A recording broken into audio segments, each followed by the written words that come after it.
Alloh taolo odam zotni yaratayotganda yerga tuproq olib chiqish uchun farishtalarni tushiradi.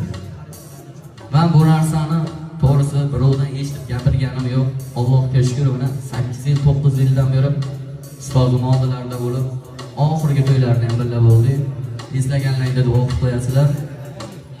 Farishtalar tuproqni olyapsa, yer aytibdi, to'xta, nimaga olyapsan deb so'radi.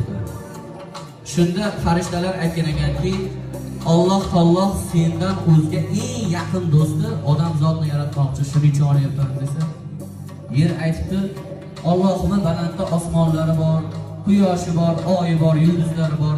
Nimaga ulardan yaratmasdan eng pastdagi mendan yaratyapti desa, farishtalar aytgan ekanki, odamzod qanday mansabda bo'lmasin, rahmat. Qancha mol va davlati bo'lmasin, o'zini kamtar, past olib yurish uchun sendan yaratyapti desa,